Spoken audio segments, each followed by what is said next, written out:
Recording in progress. James,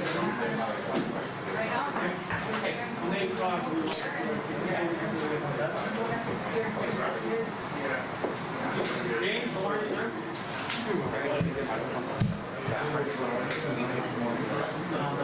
I am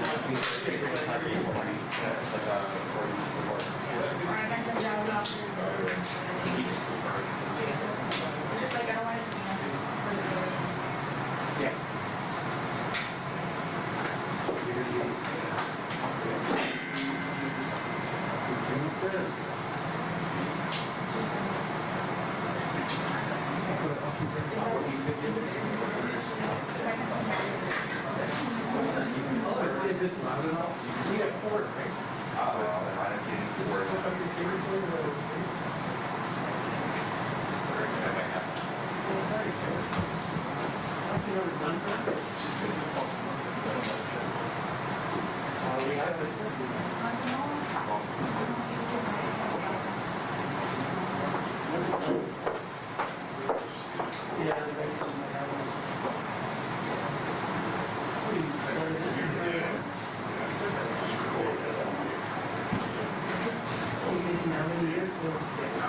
Good morning. Check 1 2. Check 1 2. Checking the microphone. Checking the.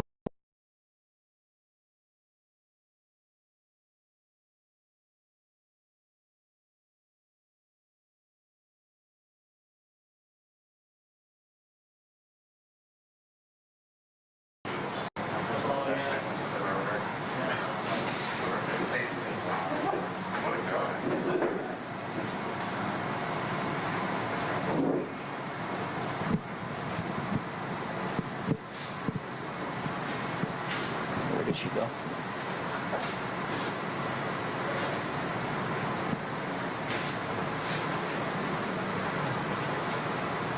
John, do you have the like for him to plug in? He needs. I have the mail. I need an email.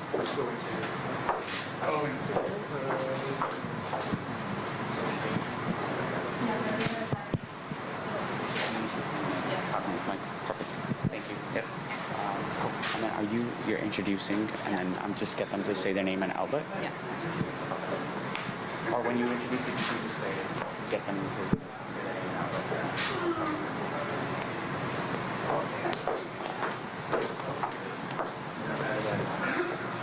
Just give it a minute for the guy. Yeah. Perfect. This is on. Yeah. No? They're good, right? I don't know about that.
So if we can get everyone, just getting started, guys. Come on, just take your seats.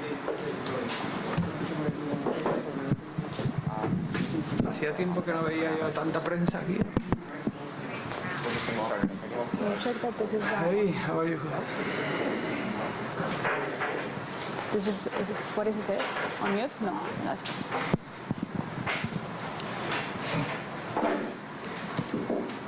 ready? Good morning, everyone, and welcome to today's year-end media availability. We're going to have 4 players today joining us: Alejandro Pozuelo, Michael Bradley, Richie Laryea, and Jonathan Osorio. Then we'll take a break, and we follow by Toronto FC President Bill Manning, who will take the question for the year-end availability before he does the introduction of the new head coach and sporting director. So before we start, just make sure that you raise your hand. We're going to be passing around the microphone. Say your name and media organization, and for those following on Zoom, we'll get back to you, and we'll just have the audio for you in the press conference. So we'll start with Alejandro Pozuelo, if you have any questions.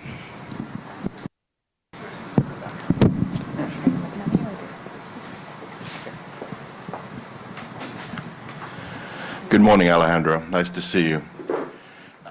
It's only been a few days since the season is over, but you've probably had time to reflect on it.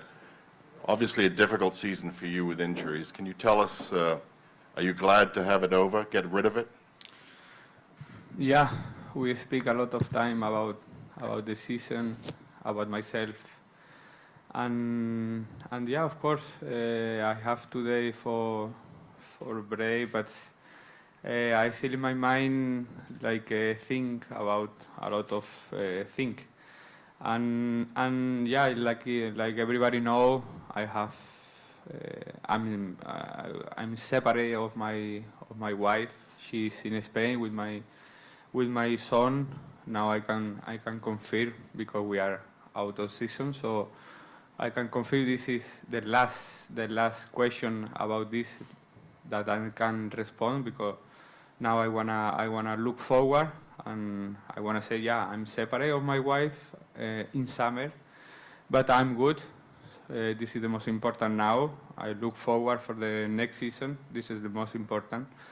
Now I need to go to holiday to see my son, to see my father, my mama, my grandpa, and this is the most important right now, to be good for the next season. This is my only thing about this. And yeah, about the season, everybody know, not only me individual, also the club, the other player.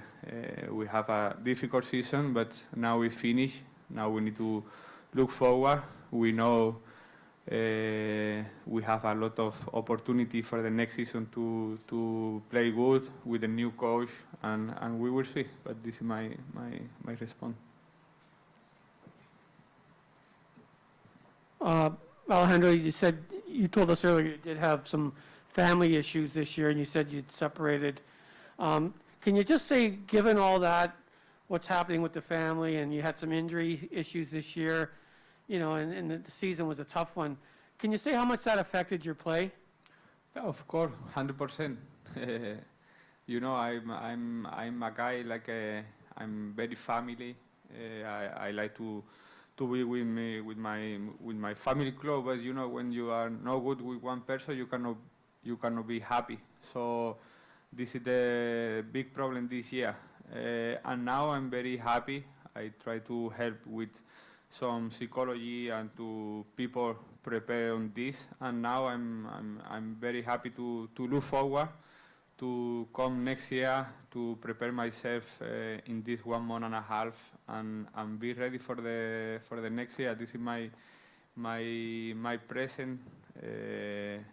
I know the club have the confidence in me, the president, the club, so I need to give him again, like in 2019 and 2020. This is my regard for them in next year. Yeah. Alejandro, just from a team perspective, what went wrong this season? Yeah, difficult situation, because when we are coming last year, we go to Orlando, like 3 months with the new coach, with a lot of player injury. I'm injury. I remember Josie's injury, Osorio also. We need a new DP player, and they bring a little bit late Jefferson. After his injury also, so we play a lot of game with not too much people, with the young guy, and I think this is the problem this year. We don't have the big player in the pitch, and this is difficult to compete with the other team that they have. So difficult year with the new coach. After the new coach, he come Javier. He tried to give some energy, but also difficult. I think the best way to take away this year is to go holiday, to see what's grown. The club know they bring the new coach. I thought they need to bring new players, and this is the most important for the next year. Alejandro, you've played on a number of teams. The last couple of years here obviously have been very difficult with the pandemic and everything else. But obviously things weren't great around all the team. But in the dressing room, was it a good chemistry, a good mix of people, or do you think that, as you say, changes need to happen to reinforce the team on the field and off the field? Yeah, of course. The COVID, I think, is not only here in all the world, but more for the team in Canada, because last year we need to go to America to play, to be in the hotel without the family, and this is very difficult. Like, it's 3 months. It's fast to say 3 months, but after when you are there, it's every day the same routine. Go to the training 2 hours and go to the same room every day. This is difficult, very difficult. And yeah, this is I think, big problem last year, because everybody wanna come here to Toronto. Everybody wait for this day, and was very difficult. But like I said, we need to be focused for the next year. This is the most important. We know this year was very difficult. We lose almost every game, so it can happen again. We need to reserve and come next year with good mentality and good result. Looking forward then, Alejandro, you're a key member of this midfield moving forward. What type of forward do you think would best complement your abilities in this team? Wow, good question. Like I like to play with Josie. I love Josie. He's a good friend of mine. I love to play with Josie. This type of striker I like. I like also play like Jovinko, for example. Is small, like faster, like he can score, he can move. I don't have preference for the striker. I will be complement with Don Dyer also. I have good relation with him. I don't care. The club, he need to this job. They know they need to bring some new player. I don't know if they bring a striker or defense or midfielder or number 10. I don't know, but they know they need to bring new face, new players for the next season, 100%. We go next to Michael Singh over Zoom. Go ahead, Michael.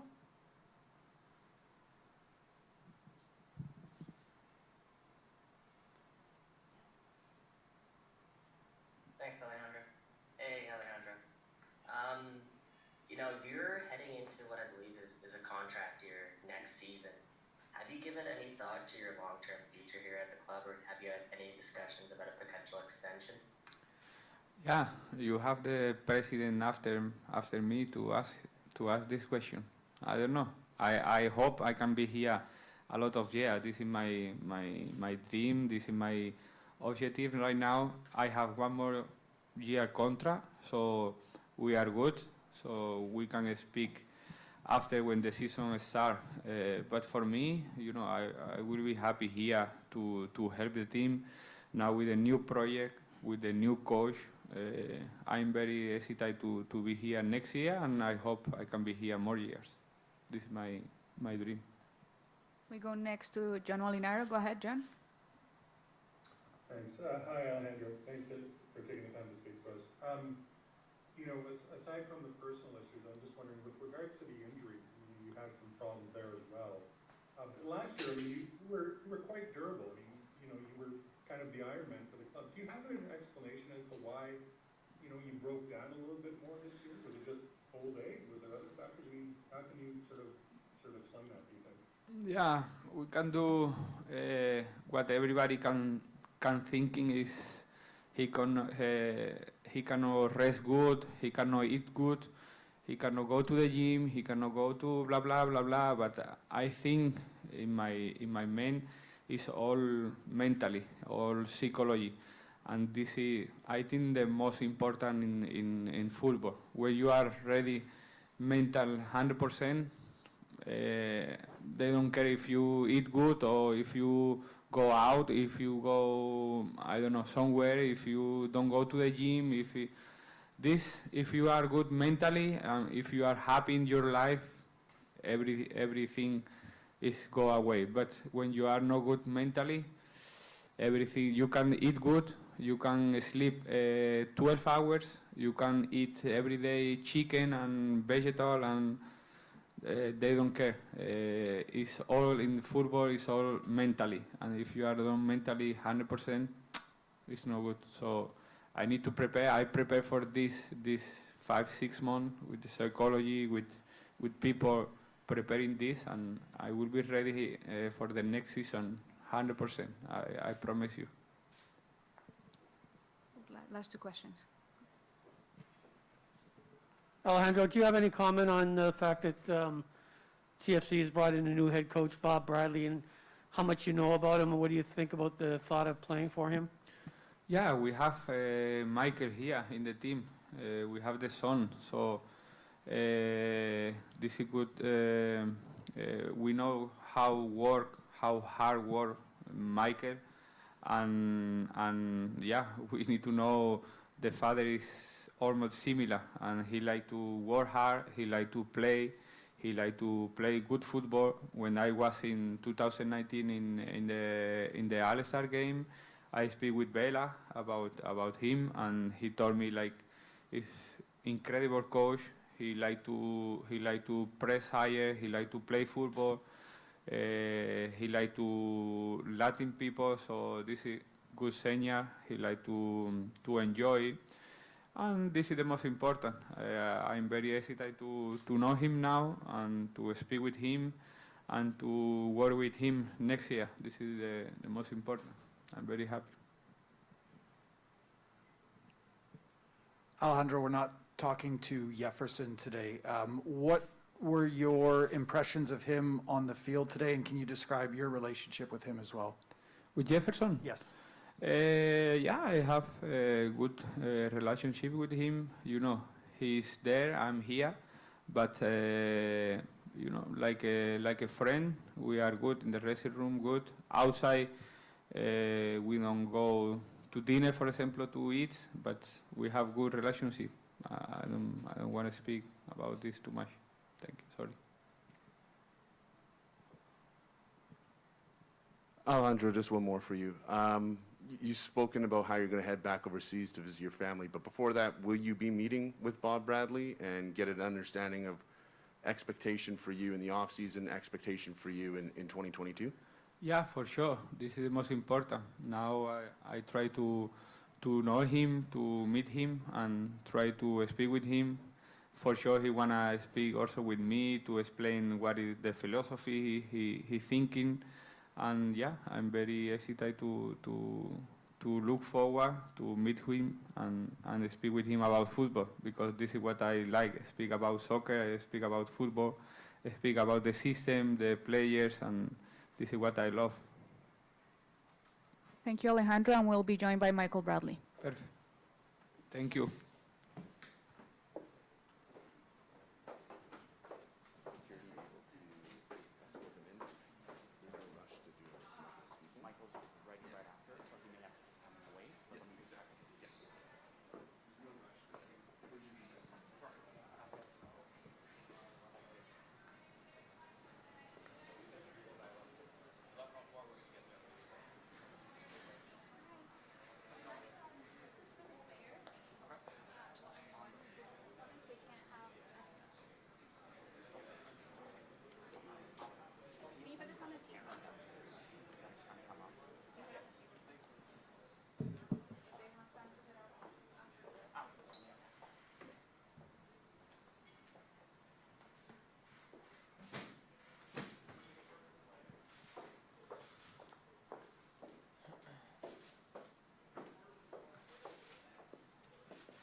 going to start now.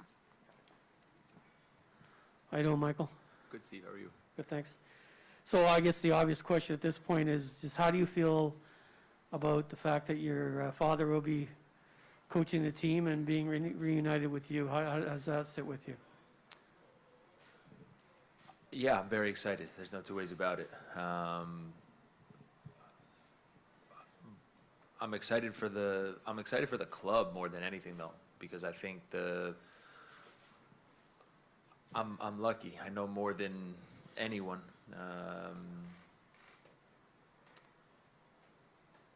How good my dad is and the environment that he will create, both inside the club and out on the field every day.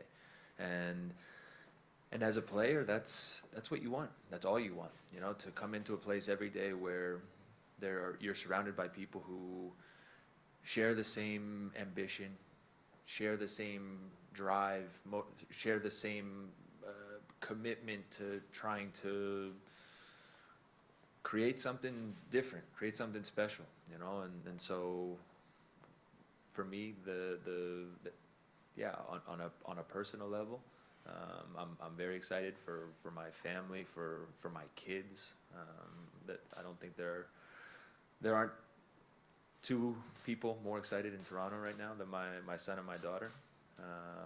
But like I said, more than anything, I'm excited for the club. Hey, Michael, you mentioned that ambition, that drive, and you mentioned that you know him better than anyone else. What don't we know about what a Bob Bradley team is going to look like? Yeah, look, Josh, I'm not gonna sit here and speak for him. You know, you guys hear me talk enough, and you'll have more than enough chance as the day goes on to hear from him. And so, you know, for me to spend too much time getting into things like that, it's not what you guys want to hear either. Like I said, there's gonna be a real commitment every day to have an environment where guys come in ready to work, ready to train, ready to, you know, give everything they have to make in a team that can play good football and make our fans proud. Hi, Michael. Obviously, this has been a very difficult 18 months, 2 years for everybody around the world, but especially for athletes who are used to consistency, which you haven't really got recently. We haven't really got a chance to see much of the team this year. Behind the scenes, was this a harmonious group, or were there issues that needed to be resolved? I mean, to give you an example, we really never found out what happened with Josie. I don't expect you to speak on that, but what was the mentality and how harmonious was this unit behind closed doors? There were no big issues, Neil. What I would say is just that the weight of the last 18 months weighed heavy on the group and on individuals, for a lot of different reasons. You know, just circumstances, you know, COVID, family situations, Hartford, Orlando. Then when the success and the results aren't there, then that adds to everything. And so, you know,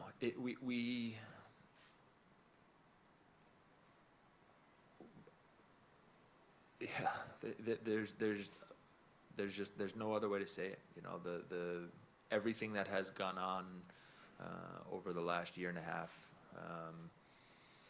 it hit us hard, you know, and look, like in any team, you have sure little cracks, little issues. That's every team in the world in any sport has those. But probably the pandemic and the way things played out for our situation in particular probably made the cracks and the issues a little harder deal with and overcome. And so it's, I'm just really, really excited now about, having a year where we're training here, we're playing home games here, where we can use the relationship that we have with our fans in the city, and really and draw on that, draw on what it means to come into this building every day and work. And I mean, look, you guys have all heard people talk about, players talk about how special a city this is and how much they enjoy it here. We have guys who, look, and it's just the nature of how things went, but guys signed to play for Toronto FC, not Toronto FC in Orlando during MLS's back, not Toronto FC in Hartford, not Toronto FC at Omni Resort and Exploria Stadium in Orlando this year. And so, you deal with these things, but they all came together in a way that just, it was tough year. We have next Laura Armstrong on Zoom. Go ahead, Laura. Hey, Michael, hope you're well. I wonder, you had, the chance of working, I mean, obviously, as you mentioned before, seeing one of the best American coaches in the world from a very personal light. You've worked closely with Greg Vanney and other big coaches in soccer. When you think about, your life after Toronto FC, your life after days on the field, do you ever consider coaching in any capacity? Absolutely. Especially as I've gotten older, your wheels start to spin in terms of what what life after playing is going to be. And look, I don't have any definitive answers for you right now, but yeah, there's no doubt that I love the game. It's been my life since I was a few years old, and so I'm going to want to stay involved in the game, and there's no doubt that coaching in some capacity is gonna be something that really interests me, really excites me. Having said that, I love to play. I love to play too much right now to really spend too much time worrying or thinking about the next part. Everyone has to make their own decisions as they get towards the end of their career in terms of how much time they want to spend, laying the groundwork for whatever it is that they believe is going to come next. And who I am, the way that I'm wired, I don't feel like wasting a ton of time preparing for something that isn't here yet. I think about the game. I ask questions. I use all the experiences that I've had to try to help me think about things. How would I do things in a given situation? But I feel strongly that if you're going to play, then you have to commit everything you have and everything you're doing to being the best player that you can be. And so that's where I am right now. We go next to Michael Leach. Go ahead, Michael. Thanks, Alejandro. Michael, first, are you looking forward to a nice Thanksgiving gathering with your father and your mother tomorrow? And happy Thanksgiving to the family, of course. What level of input did you have in this move? Did your father come to you and ask you, hey, how would you feel if I became the coach at Toronto? Did the club come to you and ask for your input into potentially having your father come here? And what was the sort of timeline like? When did these conversations start to happen, at least that you became aware of? Yeah, first off, thank you. Thanksgiving, American Thanksgiving's tomorrow, yes. We celebrated Canadian Thanksgiving a few weeks ago, so it'll be pretty low key. Kids will be at school, and I'm sure I'm sure my dad will spend most of the day here, getting to work, and we'll enjoy whatever time we have at the end of the day, and that's that. Yeah, in terms of the rest, sure. My dad and I talk. We talk regularly about everything, about football, about different things going on, and so the conversation was an open one, was a continuous one. There was no definitive call, that ever push things one way or the other. It was just again an open dialogue about what it would mean, what it would be like, and ultimately once it became clear that this was something he was really interested in, how can we work together, and how can we make this something that everyone can be proud of, and so look, I'm excited to be coached by him again. I'm excited. I know I know the standards that he has for his teams, for his players. I know the attention to detail that he has, the way that he looks at the game, his eye for certain things, and again, I'm excited to be coached. I'm excited to now try to take whatever it is that he wants and try to really help in a big way, get things going. And then the last part of your question is look, I'm lucky. I've had very good relationships with people at all levels of the club since I arrived. Whether it was Tim Lewicki or Tim Bezbachenko, Greg,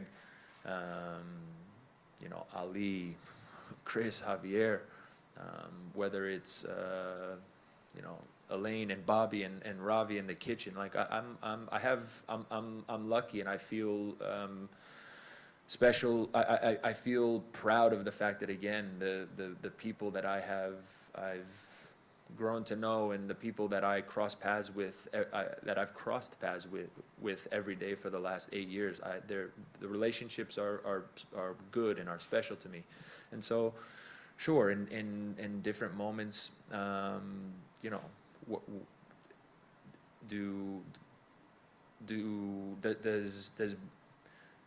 did Tim Lewicki or does Bill or Greg do things get mentioned to me?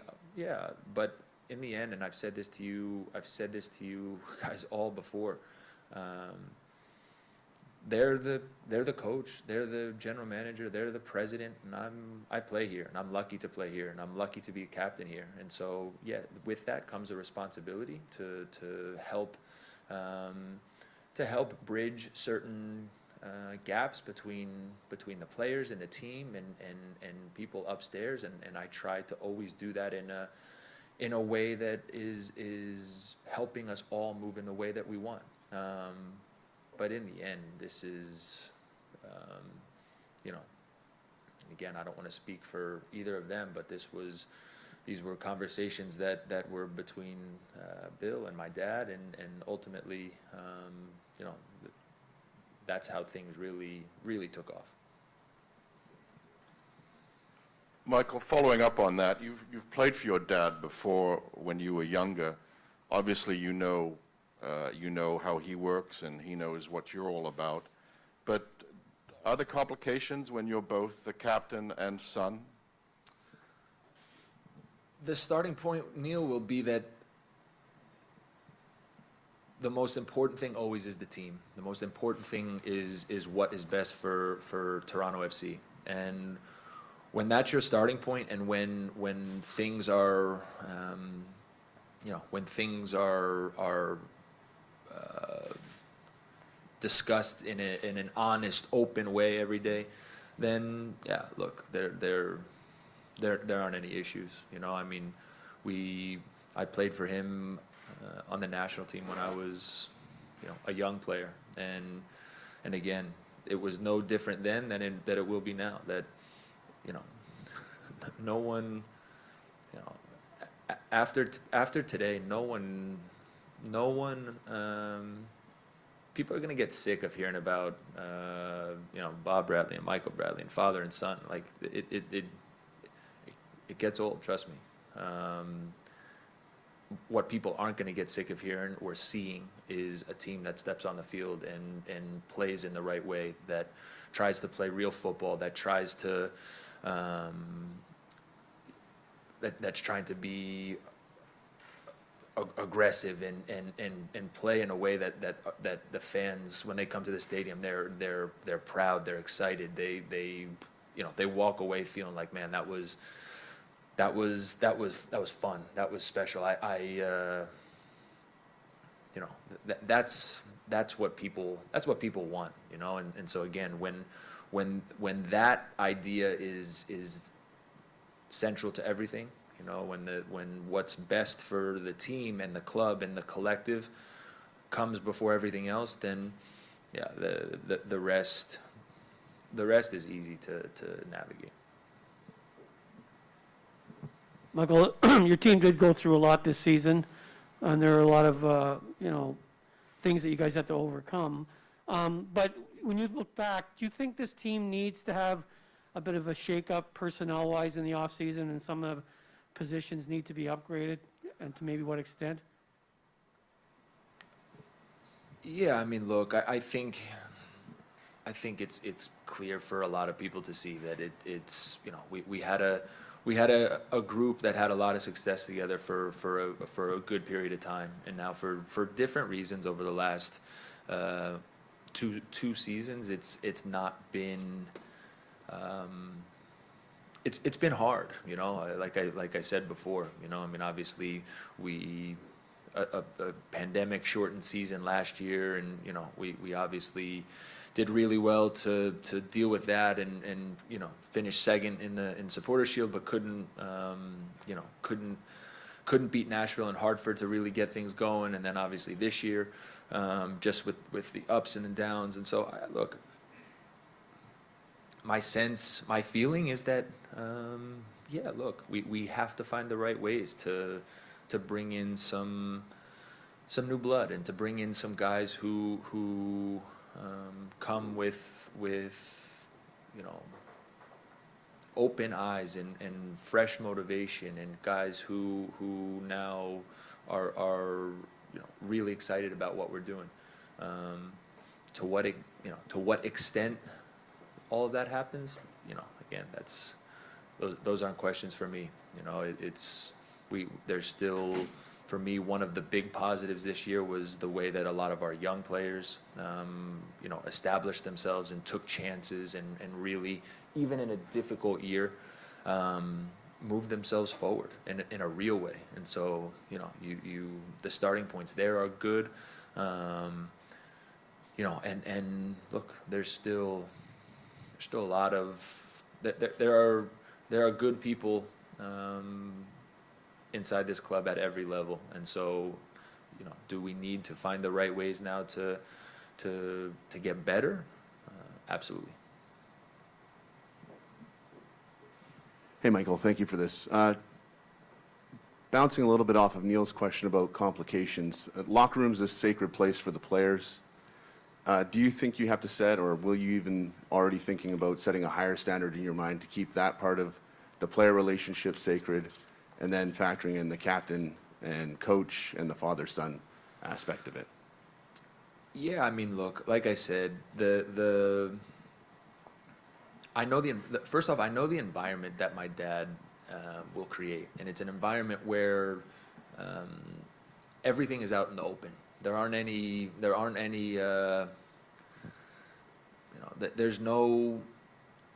won't be any secrets. There won't be any, you say one thing to someone like this and another thing to someone like that, and like that's just, it's not how he operates. And so, the starting point again is that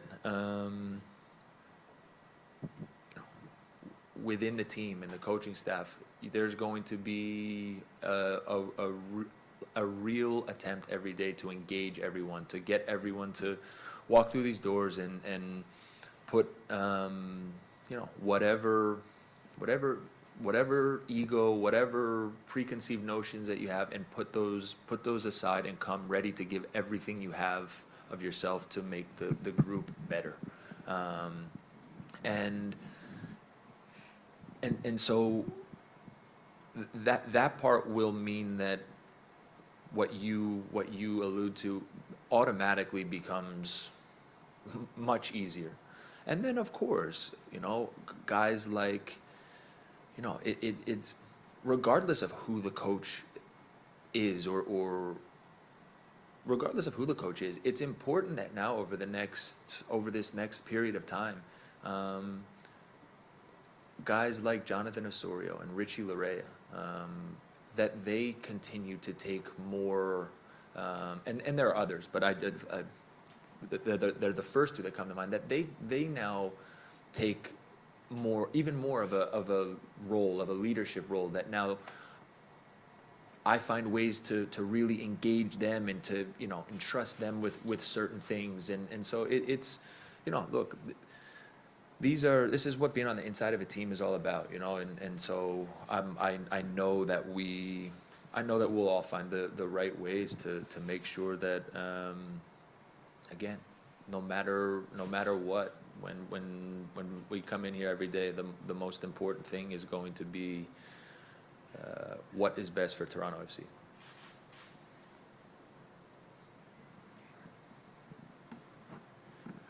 Michael, there were a lot of injuries at the club this year. I'm sure there are a lot of factors from that, and maybe there was the same amount at other clubs, but we don't track them like we do you. Did it seem to you that this was kind of a freak year in terms of ailments? Yeah, I mean, look, it's when you look around the world in the kind of post-COVID world, or maybe we're not post-COVID yet, but in the world of the pandemic, with scheduling and congestion and different things, these factors weigh heavy. Obviously for us, then, I mean, look, we started preseason here. We got 10 to, I think, around 10 days of good training in, and then had some COVID issues of our own, and we were basically shut down for, it was just about 2 weeks, or exactly 2 weeks, and then we went down to Florida, had 10 days or so to prepare for Leon, and so in a lot of ways, like we were behind the 8 ball, just based on, again, the makeup of the preseason. The club was trying to keep us here in that time, close to families, knowing what the first part of the season could look like in terms of us having to relocate. So, we were on the turf here a little bit. We were down at BMO on some cold days, and so yeah. Look, it wasn't. I don't think anybody would say that it was ideal, and we all know that, again, the foundation that gets established in preseason is really important.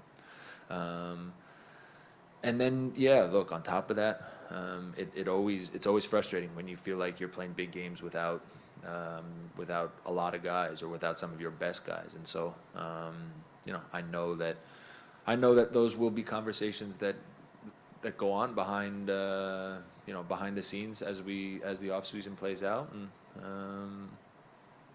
yeah, hope that we can find the right ways next year to make sure that we're at full strength as much as possible. We have the last two questions. We go to John Waliner, followed by Laura Armstrom. Go ahead, John. Thanks, Alejandro. Hey, Michael, hope you and the family are keeping safe and sound. You know, in a previous answer, you briefly mentioned about, you know, the team's young players, and I wanted to sort of follow up on that. When you look at this team's young core, I mean, do you see enough there that they can become major contributors going forward and play more of a role than they did this year? Or is it all, or, you know, you also mentioned about the club needing new blood. Is it more about sort of needing that new blood, or can the team do a better job of incorporating those youngsters into the lineup a little bit more?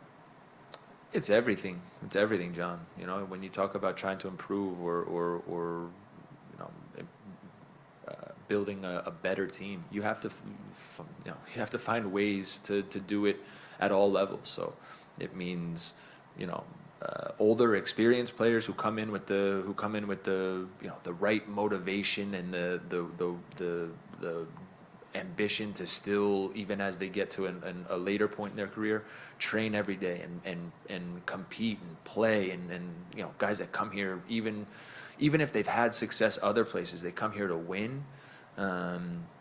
You know, you need guys in the, you know, who are in the primes of their careers, who now, you know, you can continue to challenge and encourage to take even bigger roles. And then, yeah, you need young players. You need, you know, young players who are open for information and ready to be coached and ready to be helped by older players, and, you know, young players with real talent and you know, that come in every day ready to really push things from their side. And as I said, I think our young players did a really good job this year, even despite all of the difficulties. You know, there were moments for all of them where I think they probably thought, yeah, things don't look good for me right now. But in those moments, to continue to push, to continue to come in every day and work and try to get better, that's what separates guys. And so, looking forward, I think we're lucky. I think we have a lot of good young players here. Can we just expect that now we throw them all out on the field every single week and expect that it all goes perfect? No, that's not how it works, you know, or it's typically not how it works. We have to find the right ways to help them, support them, balance them with again, the right types of older, experienced players around them. And so, you know, the best teams in the world have the right mix of all of this.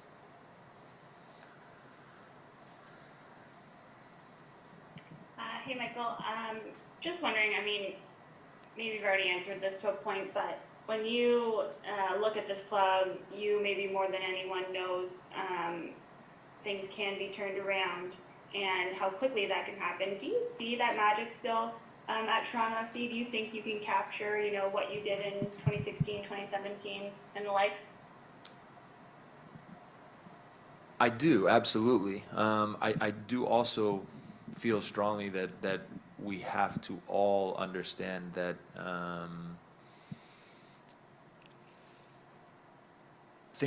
times and things are going to be different now, right? And I think, you know, it's normal when you have the success that we've had. When you had the success that we had over a period of time, we were all so proud of it. We were also it meant so much to all of us that, you know, in certain moments we'd talk about you know, getting back to those levels, or you know, having you know, more of that success. We also have to be a little bit honest with ourselves at this point to realize that you know, those days weren't yesterday at this point. You know, we're a little bit, you know, we're 2 years removed from playing in MLS Cup, and so it's everyone has to understand that you know what made us good in the past may not be the exact same thing that makes us good in the future. You know, and we've had a lot of different guys come through here. We've now had, you know, 2 coaches this year. That there has to be a part to everyone now where there's enough humility and enough perspective to understand. Yeah, as a club, we're proud of what we've done, but again, going forward, you know, we have to understand that there's going to be new ways to win, new ways to have success, new ways to have a team that plays really good football and that people can be proud of, and so I think yeah, to that point, I'm really excited because it's still for me, after a difficult 18 months, it's still all about now looking forward and seeing what we can build over the next few years. Thanks, Michael. That's it. And we'll be joined by Richie Laryea.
Hi, Richie. Hope you're well. Could we just start by getting your reaction to Bob Bradley as a new coach and sporting director? Obviously, you know of him. I'm sure you know players who played for him. What are your thoughts about his hiring? Yeah, I think it's a very good hire. He's obviously very proven. Just to date, watching his LAFC teams have been exciting. We've played against them there as well, and they're always really well organized, exciting team. Just I think huge for this club to have someone like that. He's successful and he knows what he's doing, so I think it's a great hire for the club, and I know all the guys are going to be very excited to work with him because he's top. I know, Richie. Given what you guys went through this season, a lot of it was out of your control, injuries and that kind of thing. But how much of how many changes, how much of a shakeup, if that's the way of putting it, do you think that this team needs in order to say upgrade some positions? Yeah, I would say everyone's going to be looked at to see what they did for the season and how the team can improve. And this is common in sports. This is what happens when you have a season like we've had. So everyone's going to be looked at to see what they did, and whoever management thinks wasn't up to par, I'm sure they'll have conversations with. But it's not just 3, 4, 5 players. It's all of us. We had a bad season overall, everyone included. So I think we're all in those conversations right now. Hey, Richie, what went wrong this season? I don't even know where to start. I don't know. It's been tough for us, I think. I would not, I mean, the rest of the Canadian teams with what we had to deal with in the beginning of the year. We had the COVID outbreak, and that didn't help us, and we had a ton of injuries to key guys in the beginning of the year, and yeah, I think we were playing catch up from the beginning, and it was hard to do, especially with the expectations this club has. So I think when we started losing games, it started affecting us personally. It started affecting me because we have such good players on this team, and our roster is really good. So to have gone that many games losing to start the season, I think affected us. And then we were missing guys like Oso, Paz, Josie, Jefferson wasn't here yet. So Chris was also injured. And just other people had some little things. So I don't know. It was tough, but it was good. Some young guys got experience. They showed themselves, and they showed themselves throughout the season. So I guess that's the silver lining with all of this, is that we got to see some young players show themselves this season. But in terms of what went wrong, I don't really know. But I mean, we did definitely try, but it's difficult in a year like this. Just for you personally, you've emerged as a key part of this team's core, but your play, including with the national team, has really stood out, and there's been talk about you moving abroad. Where do you see your short-term future? I don't really know right now, so I'll see what happens in the next couple of weeks. Obviously, I've said, and it's a dream of mine to play in Europe, and I'll stand to that till this day. But I also love playing for this club, and this is my hometown. They gave me a second chance at the MLS and all that, so I'll see what happens in these next couple of weeks. But I guess I'll say open to a lot of different things, but also want to challenge myself in the exact same for that exact same reason. So. Hey, Richie, what kind of lessons do you take from a year like this, and what kind of lessons do you think the club has to take from a season like this? Yeah, I guess it just shows you how deep you can dig, or maybe how much deeper you have to dig when you're going through a rut and a bad season like this. So I've learned a lot about myself and ways to conduct and maneuver in situations like this. So now I guess I have a little bit more experience within that topic. So I guess that's not only for me, it's for everyone, but it was obviously tough, and you think there's not much you can learn from a season like this, but I think there's actually a lot of learning points for a lot of us here with the season that we had.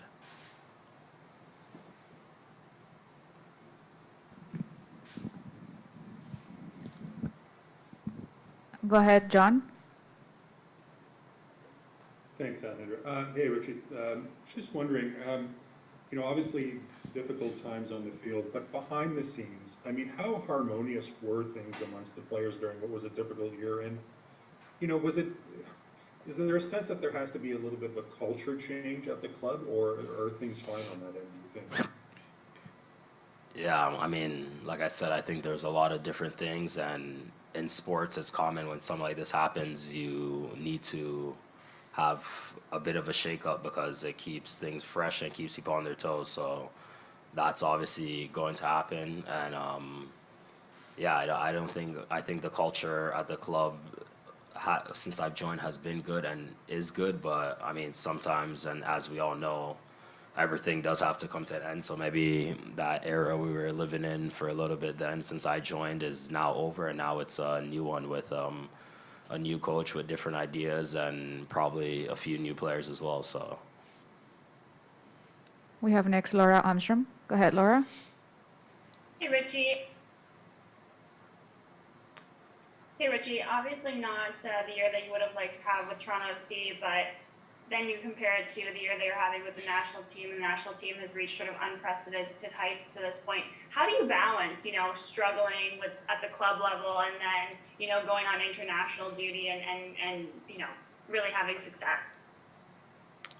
That's actually one of the things a lot of the older guys told me and taught me about as I was coming up, is that you need to be able to separate the two, because it's not always that club soccer is going to be good and national team is going to be good at the exact same time. If it is, it's great, but I think I just had to find a balance that once I left here, I was now shifting into national team mode with a different group of guys and for a different purpose. So that's how I kind of balanced through that. And then obviously with the players that we have at the national team, it's easy to forget, and there are a lot of guys on the team are my best friends from childhood, so that also helps as well. So it helped me shift gears from being here then to going to the national team.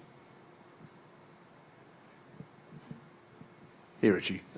You mentioned next couple weeks might determine your short-term future. If you do remain, how important is it for you to be part of that leadership or instill a new culture within that locker room, which at certain times last year seemed divided at different points within the season? Yeah, I think I'm still on the younger scale of things, but definitely that is something that I'd like to add to my locker, where I could now, with the games I've played and being here 3 years now, being able to help people come in and help the younger guys and stuff like that. And I know it was important for me to have someone to help me, and I had a few of those, like also Ash and guys like that when I first stepped into this building that helped me. So I'd like to do the same for younger guys or new guys, because I know it just helps that much more to have the support of someone that's already been here for you to be able to start at a new club and be able to do well. So I had that warm welcome when I came here, so I definitely would like to do that for others. And also, I think it's never a bad thing to be able to grow as a leader on the field and also off the field. So that's something that I definitely would love to do and work on as well. Probably goes without saying, but you mentioned the move, a possible move abroad, and how you need to challenge yourself. Like, in what ways do you feel you need to challenge yourself as a player, and how could that, be done abroad if that's the case? Just about me growing as a person. I think I've said this before.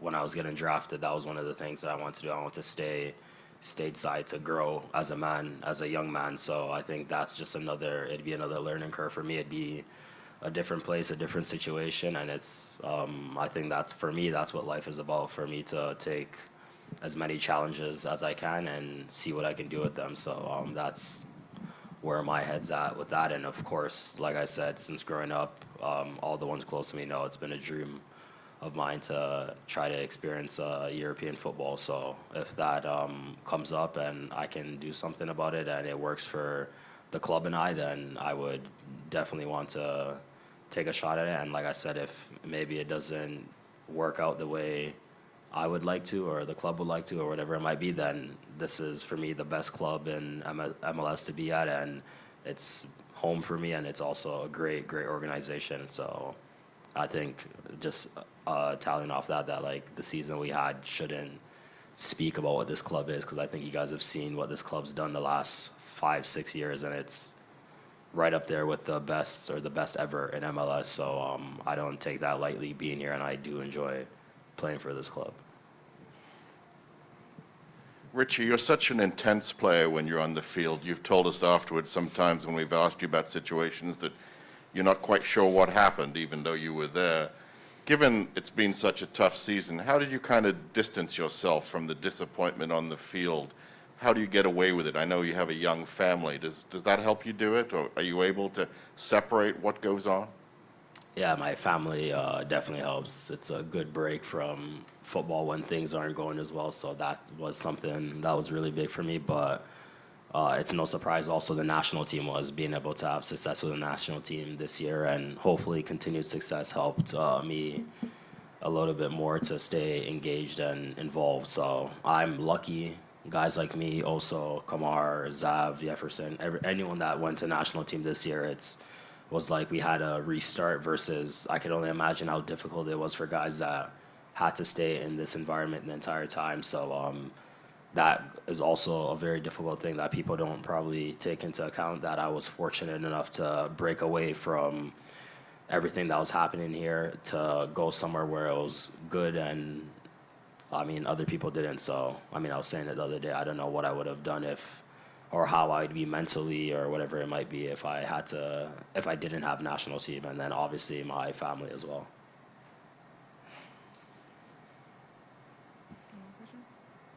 Thank you, Richie. That's all. And we're going to be joined by Jonathan Osorio. Thank you. Thank you.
Hey, Jonathan. Nice to see you. Richie was just saying that one of the things that helped him get through this season was time with the national team. Obviously, it was successful. You're a veteran of that national team. Did you find time with Canada helped you during a difficult club year? I mean, yeah, of course. I think anybody in that position, in that situation where things at the club are not going well, you know, when you go to a national team where things are going well, it's refreshing. It's refreshing. I think you saw that during the year. You know, when we came back from Gold Cup, and then that first camp that we went to, and the way we came back after was kind of a re-energizer. So yeah, it helped for sure. You know, as it should. We also, you know, over there it was a lot of on that team. There's a lot of guys that we grew up with, and a lot of really good friends, and you know that helps as well. So it's kind of a combination of everything. But yeah, of course, that was it was nice to have that success with the national team as well. Hi, Jonathan. So much has happened around the club the last few days. You had your championship final game. GM leaves, the coach doesn't come back, and now you've got a new head coach in Bob Bradley. What are your thoughts on that? Yeah, it's you know, it's great. You can see you know the club is not wasting time in making the changes that they think will bring this club back to where it should be.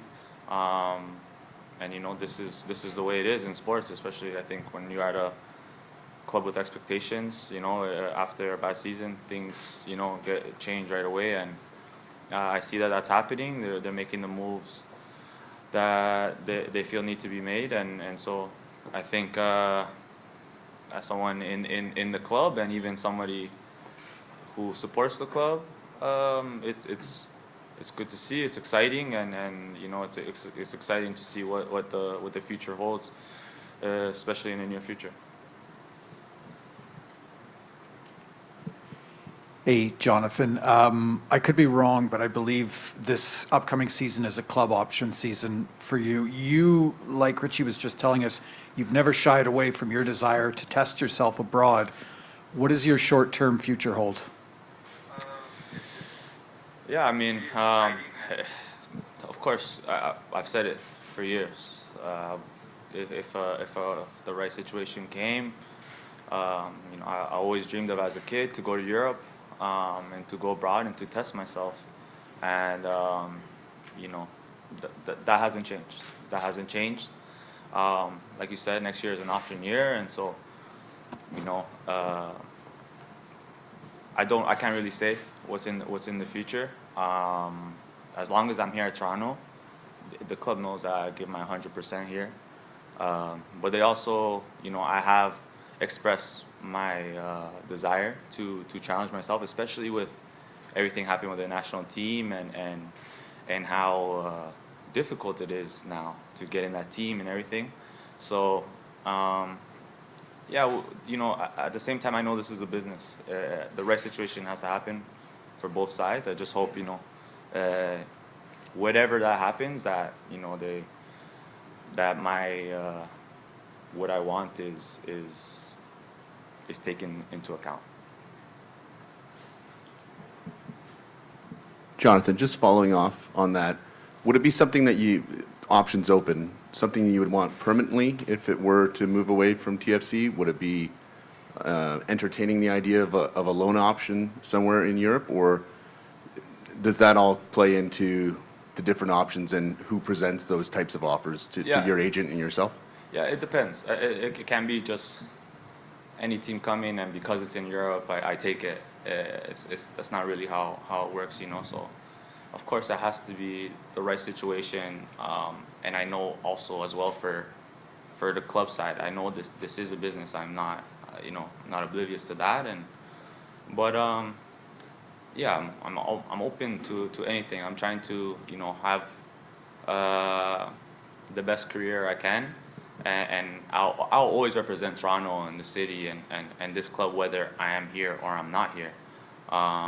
So, yeah, for me, we'll have to see what happens. As of right now, I'm just, you know, focused on getting myself ready this off season, taking a little break, and then coming back energized, and then we'll see what happens in January.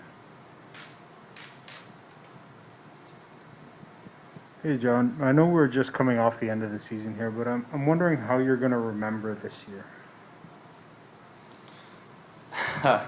I mean, it's going to be a year that you learn a lot from. Yeah, I think this was a test of character for everybody, where things were really hard for everybody in the organization. I mean, it feels like a lifetime ago that we were playing in Orlando. We were based out of Orlando.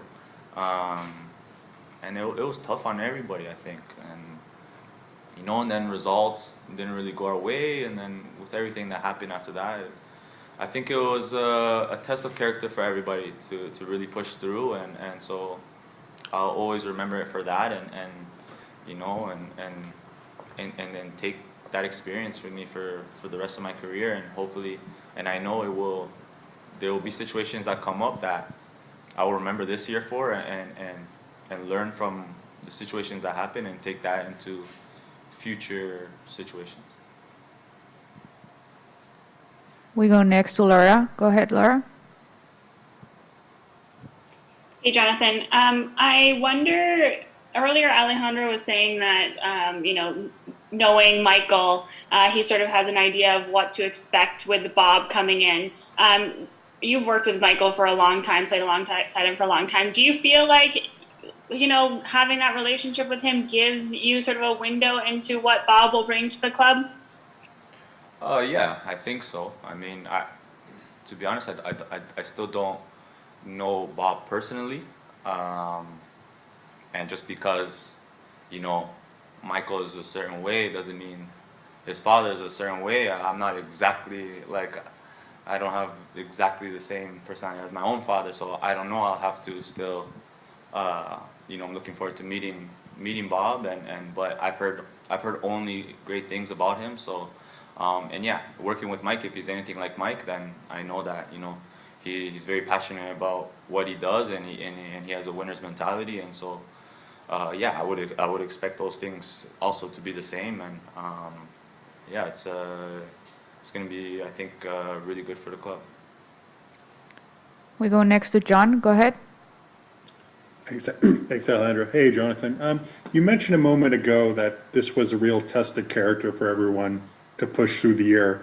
You know, and obviously, I think everyone appreciates that there's going to be changes on the field made this offseason, but behind the scenes, I mean, how much of a culture change, if at all, if any, needs to sort of happen at TFC for it to get back to, you know, where it once was?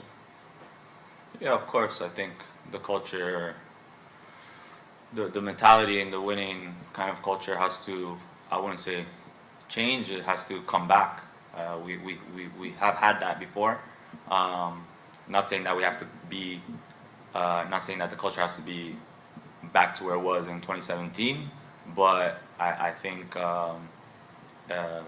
somewhere along the lines of that, and of course different. This is a new era, so there will be you know, a different feeling about it, a different kind of winning culture, and things like that. But yeah, of course, whenever you go through a losing season, then of course you look at the culture and the identity and see if that's been lost, and whether it has to come back. And I think in this case, it has to be found again. We go next to Laura again. Hey, Jonathan. Richie was talking earlier about the national team being a little bit of a haven for him this year, somewhere where he could go to get away from, you know, struggles potentially at Toronto FC. Was that what was that like for you? Did you find something similar, or how was it to balance those two sort of different situations, I guess? Yeah, it was refreshing. You know, when a season is going bad, and you know, you get to go to your national team where the results are going well, and it's very exciting times. Of course, it's refreshing. You come back re-energized and even motivated to come back to your club and to keep trying to change things. So yeah, of course, for me as well, just like it was for Richie, it was good for me as well.